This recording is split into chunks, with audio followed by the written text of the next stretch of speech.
உங்களுக்கு நிம்மதி உண்டாகுவதாக, தேவனுடைய இரக்கங்கள் அதிகமாவதாக. தேவன் என்ன சொல்றாங்கன்னா, ரோமர் 8:6, ஆவியின் சிந்தனையோ ஜீவனும் சமாதானமும். நம்ம எல்லாரும் என்ன நினைக்கிறோம், ரத்தத்தில் தான் உயிர் இருக்குது அப்படின்னு நினைக்கிறோம். ஆனால் இந்த வசனம் என்ன சொல்லுதுன்னா, நம்ம சிந்திக்கிறோம்ல, நம்ம நினச்சி பார்க்குறோம்ல, அதில் தான் உயிரே வருதான் ஒரு உடம்புக்கு. பாருங்க எவ்வளோ அழகாக சொல்லுது, ஆவியின் சிந்தனையோ ஜீவனும் சமாதானமும். அப்போனா நம்ம எப்படி நினச்சி பார்க்கணும், எப்படி சிந்திக்கணும், அதெல்லாம் நம்மளுடைய சிந்தனை ரொம்ப நல்லா இருக்கணும். அப்படி இருந்தால் உங்களுக்குள்ள ஒரு நிம்மதி இருக்கும், உயிர் இருக்கும், உயிர் வந்துடும். ஐயோ இது என் உயிரை வாங்குதுங்க, இந்த வியாதி என் உயிரை வாங்குதுங்க, இந்த பிரச்சனை என் உயிரை வாங்குதுங்க சொல்கிறீங்களே, அப்போனா சிந்தனை யோசித்து பாருங்க, கரெக்டாக சிந்திங்க. எப்படி தான் சிந்திக்கிறது? எப்பவும் உங்களுடைய பிரச்சனையை பற்றி நீங்கள் சிந்திச்சுட்டே இருக்கக்கூடாது, உங்கள் வியாதியை பற்றி சிந்திச்சுட்டே இருக்கக்கூடாது. பைபிள் வசனங்களை சிந்திக்கலாம், இயேசுவை பற்றி நீங்கள் சிந்திக்கலாம். அப்படிலாம் சிந்திச்சிங்கன்னா உங்களுக்கு நிம்மதி வருங்க. அந்த அளவு உங்கள் மனசை கண்ட்ரோல் பண்ணி வச்சுக்கணும், அடக்கி தான் வச்சுக்கணும். அதுக்கு நிறைய பயிற்சி கொடுக்கணும், நிறைய ட்ரெயின் பண்ணணும். உங்கள் மனதை அடக்கி தான் வச்சு ஆகணும். அப்போ தான் நம்மளுக்கு அந்த நிம்மதி வரும். சரிங்களாங்க? நம்ம மனசு இருக்குல்ல, அது பாட்டு சில வீடியோவை போட்டு காமிக்கும், பழைய வீடியோவெல்லாம் போட்டு காமிக்கும், ஸ்டாப் பண்ணவே பண்ணாது, நம்மளை தூங்கவே விடாதுங்க. சிலமை போட்டதையே போட்டு காமிக்கும், மனசை உடைக்கும். அப்போ என்ன பண்ணணும், அதை நல்லா கண்ட்ரோல் பண்ணி வைக்கணும், மனதை அடக்கி வைக்கணும். இதுதான் நீ சிந்திக்கணும். ஒரு வசனத்தை எடுத்து மனசுக்குள்ளே போட்டு சொல்லிடுங்க, இதுதான் நீ சிந்திக்கணும், ஏன்னா இயேசுவை பற்றி சிந்திக்கணும். அப்படி சிந்திக்கும்போது உங்கள் வீட்டில் நிம்மதி வந்துடுங்க. நம்மளுடைய மனதை தேவன் பார்க்குறாரு. அதனால் அந்த மனதில் என்ன பண்ணுறது, ஒரு பரிசுத்தம் வேண்டும், மனதிற்கு கூட ஒரு பரிசுத்தம் தேவை. சரிங்களா? தேவன் பார்க்கும் போதெல்லாம் என்ன இது பழைய வீடியோவே ஓடிட்டுருக்குது, அரைச்சமாவே திரும்ப அரைக்கும் மனது. உன் மனசு அப்படி தான் பொல்லாதது, நம்மளை என்ன பண்ணோம், உடச்சி விட்டுடும். இது பாரு, உனக்கு இத்தனை பேர் அசிங்கப்படுத்தியிருக்காங்க பாரு, உனக்கு இதெல்லாம் நடந்திருக்கு பாரு, போட்டு காமிச்சு உங்களை உடைய வச்சிடும். அப்போனா அதெல்லாம் ஸ்டாப் பண்ணணும், உங்கள் மனசை அடக்கி வைக்கணும். அப்போ தான் அந்த நிம்மதி வரும். தேவன் பார்க்கும்போது பரவாயில்ல, மனசு ரொம்ப சுத்தமாக இருக்குது, சிந்தனைகள் எல்லாம் சுத்தமாக இருக்குது, சிந்தனையில் கூட இயேசு இருக்கணும், பைபிள் வசனங்கள் இருக்கணும். அப்போனா என்ன கிடைக்கும், உங்களுக்கு செம்ம நிம்மதி வந்துடுங்க. மனசு தான் நம்மளுக்கு எதிரி, முதல் எதிரி வேறு யாரும் இல்லை, மனது மட்டும்தாங்க. நீங்கள் சங்கீதம் 41:1 எப்படி சிந்திக்கணும், நீங்கள் எப்படி நினச்சிக்கணும், எதை நினைத்து பார்க்க வேண்டும் என்றால் சிறுமைப்பட்டவர்களை நினச்சி பார்க்கணுமா. அப்படி பார்த்தா பாக்கியவான்கள் அப்படின்னு சொல்லுது. நீங்கள் ஆசீர்வதிக்கப்பட்டவர்கள். சிறுமைப்பட்டவர்கள்னா யாருன்னு உங்களுக்கே தெரியும் இல்லை? ஏழைங்க, வியாதியில் உள்ளவங்க, பிரச்சனையில் உள்ளவங்க, யாரையாவது எடுத்து வச்சு அவங்கள நினச்சி ஜெபம் பண்ணலாம், இல்லைன்னா அவங்களுக்கு ஏதாவது உதவி செய்யலாம். அந்த நினைவுகள் ஓடினால் உங்களுக்கு தேவன் என்ன பண்ணுவாருன்னா, தீங்கு நாளில் கர்த்தர் அவனை விடுவிப்பார். கர்த்தர் வந்துடுவார். உங்களுக்குன்னு ஒரு தீமை வந்தால் தேவன் வந்துடுவார். சிந்தனை முழுவதும் சிறுமைப்பட்டவன் மேல் கூட வச்சுக்கலாம். அப்படி கூட நீங்கள் உங்களுடைய சிந்தனையை சில டைம் மாற்றிக்கலாம். நீங்கள் ஒருவேளை மோசமான நினைவுகள் இருந்துச்சுன்னு வச்சுக்கோங்களேன், யாரையோ திட்டுறீங்க, யாருக்கோ விரோதமாய் மோசமாக நினைக்கிறீங்க, அப்படி நினச்சா என்ன ஆகும், தேவன் உங்கள் ஜபத்தையே கேட்க மாட்டாராம். அவர் மனசை பார்க்குறாருங்க, ஞாபகம் வச்சுக்கோங்க. மற்றவங்கள பற்றி நம்ம மோசமாக, ஐயோ இவங்களா அழிஞ்சு போயிடணும்னு நினச்சோன்னா தேவன் என்ன பண்ணுவார், மனசு சரியில்லை அப்படின்னு நம்ம ஜபத்தையே கேட்க மாட்டாராங்க. அப்புறம் நம்மளுக்கு அறிவு வேணும்னா என்ன பண்ணணும்னா, நிறைய ஞானம் வேணும். எல்லாருக்கும் அந்த ஆசை இருக்குது, நான் அறிவாளியாக இருக்கணும், புத்திசாலியாக இருக்கணும்னு எல்லாரும் ஆசைப்படுறோம்ல. அப்போ நம்ம எப்படி யோசிக்கணும், எப்படி சிந்திக்கணும்னா, தாழ்ந்த சிந்தனை உள்ளவர்களிடம் ஞானம் உண்டு. தாழ்மையாக இருக்கணும். நான் எல்லார்கிட்டையும் தாழ்மையாக தான் இருக்கேன்.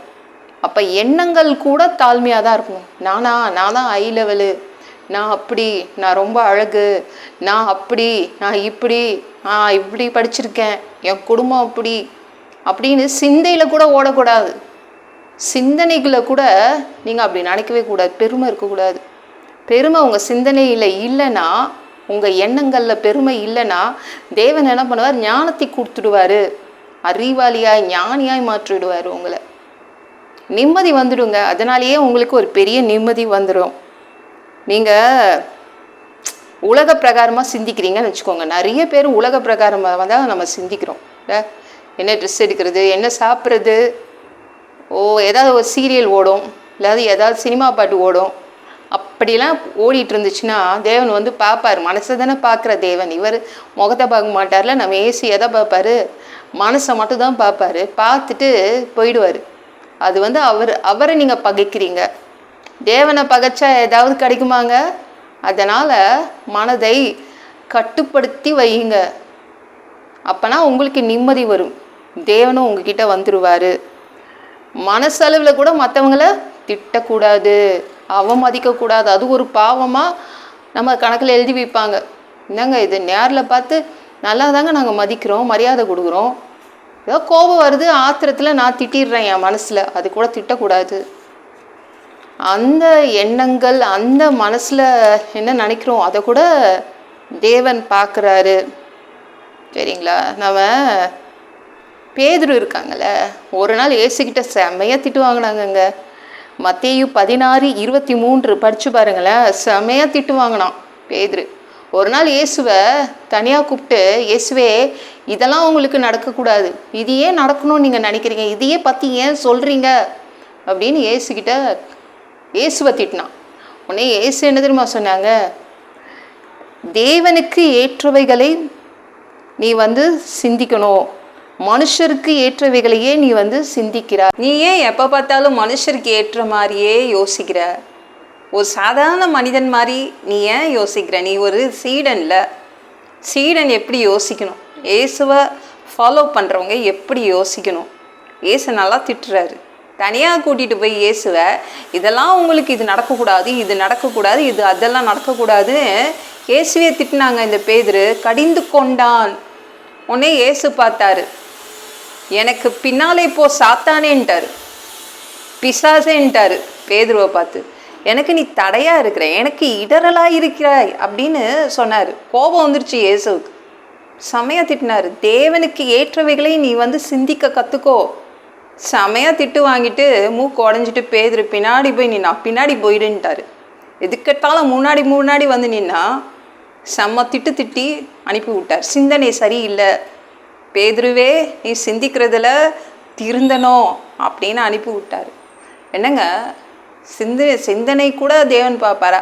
மனசை மட்டும்தாங்க தேவன் பார்ப்பார். அவர் தான் நம்ம தேவன், அவர் தான் இயேசு.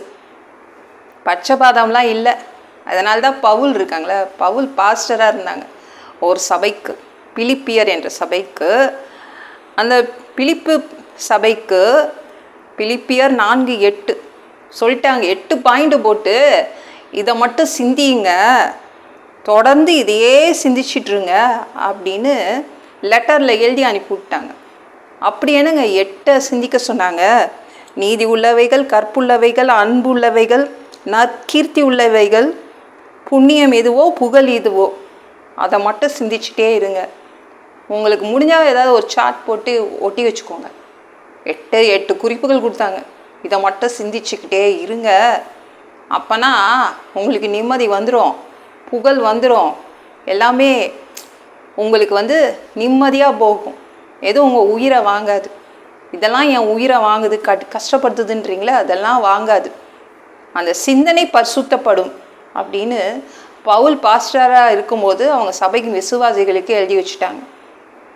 சிந்தனை முக்கியம். இயேசுவை நம்ம வந்து பின்பற்றுகிறவர்களில் சிந்தனை முக்கியம். அப்போ தான் நம்மளுக்கு சமாதானம் இருக்கும், நம்மளுக்கு நிம்மதி இருக்கும். சிந்தனையை மாற்றி பாருங்க. சரிங்களா? மனசளவில் எப்படி பரிசுத்தமாக இருப்பது அப்படின்னு உங்கள் மனதையே மாற்றி அடக்கி வச்சு பாருங்கள். அப்படியே ஒரு பூரண நிம்மதி வந்துடும். இந்த வீடியோ பிடிச்சிருந்துச்சுன்னா மற்றவங்களுக்கும் ஷேர் பண்ண மறக்காதீங்க. கர்த்தர் தாமே உங்களை ஆசீர்வதிப்பாராக. ஜெபம் பண்ணலாமா? அன்பு பிதாவே, உங்கள் பிள்ளைங்க உங்கள் பாதத்தில் வந்திருக்காங்கப்பா. சாமி இரக்கம் செய்யுங்க, இறங்குங்கப்பா. உங்கள் பிள்ளைங்களுக்கு நிம்மதி வேணும். எதுவுமே கஷ்டமாக தோணக்கூடாதுப்பா. அவங்க சந்தோஷமாக வாழணும். எப்படி சிந்திக்கிறது, எப்படி யோசிக்கிறது, எப்படி மனதை அடக்கி வைப்பது எல்லாம் கற்றுக் கொடுங்க உங்கள் பிள்ளைங்களுக்கு. அவங்க மனதளவிலையும் பரிசுத்தமாக இருப்பாங்க. அவங்க சிந்தனைகள் கூட பரிசுத்தமாக இருக்குமாப்பா.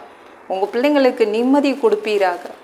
எல்லாம் பொல்லாத பிசாசுகள், ஏவல்கள், மந்திரங்கள், தற்கொலை ஆவிகள், பயத்தின் ஆவிகள், பலவீனப்படுத்துகின்ற ஆவிகள் எல்லாம் இயேசு என்ற பெயரினை கொண்டு துரத்துகிறேன். ஓடிப்போ. உங்கள் பிள்ளைங்களை இரத்த கோட்டிக்குள் மறைச்சிக்கோங்க. பரிசுத்த ஆவியால் நிரப்புங்க. ஞானஸ்நானம் எடுக்கணும். ரட்சிப்பீராக. இயேசுவின் காயப்பட்ட தழும்புகளால் எல்லா வியாதிகளும், எல்லா பலவீனங்களும், கேன்சர் போன்ற வியாதிகளும் சரியாகுவதாக. மரணப்படுக்கைகள் சரியாகுவதாக. மனிதனாக பிறந்தா ஜீவ புஸ்தகத்தில் பேர் இருக்கணும். அப்படி இல்லைன்னா அந்த மனுஷனை பிடிச்சி நரகத்தில் தள்ளிடுவீங்க. தீ எரிக்கிற இடத்துல எப்படி போய் வாழ்கிறது சாமி? பரலோகத்துக்கு வர்றதுக்கு தான் ஆசைப்படுறோம். அடித்து உதச்சி திருத்தி எங்களை பரலோகத்துக்கே அனுப்பிடுங்க. கழுவப்படாத பாவங்கள் எங்ககிட்ட இருந்துச்சுன்னா உங்கள் திரு ரத்தத்தை கொண்டு நல்லா கழுவி எங்களை பரலோகத்துக்கே அனுப்பிடுங்க. எந்த ஒரு பொழுது நீங்கள் வருவீங்கன்னு இயேசுவை வணங்கி வணங்கி காத்துட்ருக்கோம். பரிசுத்தமாக வாழ்ந்து காத்துட்ருக்கோம். அப்பா, அந்த ஒரு பொழுதில் உங்களுக்கு ஒப்பான உடம்பு எங்களுக்கு கொடுக்கப்படும். அதை பெற்றுக்கொண்டு மதியவானத்தில் உங்களை பார்க்க நாங்கள் வருவோம். உங்களை சந்திக்க வருவோம். அந்த தருணத்தை நாங்கள் இழந்துடக்கூடாதுப்பா. ஒரு மனுஷனால் பரிசுத்தமாக வாழ்கிறது கூடாத விஷயம். அதற்கு கூட உங்கள் உதவி கேட்டு தான் வந்து நிற்கிறோமாப்பா. 7 வருட பிசாசு நடத்தும் ஆட்சியில் விட்டுட்டு போயிடாதீங்க. அந்தி கிறிஸ்து நடத்தும் ஆட்சியில் விட்டுட்டு போயிடாதீங்க. 3வது தடவை கூட இந்த பூமிக்கு ஓனராக, சொந்தக்காரராக வருவீங்க. 1000 வருடம் இங்கே தங்குவீங்க, இங்கே ஆட்சி செய்வீங்க. அந்த பொற்காலத்தை பார்க்க ஆசைப்படுறோம். எல்லாவற்றையும் ஒப்பு கொடுக்குறேன். இயேசுவின் மூலம் ஜெபம் கேளும் பிதாவே. ஆமென்.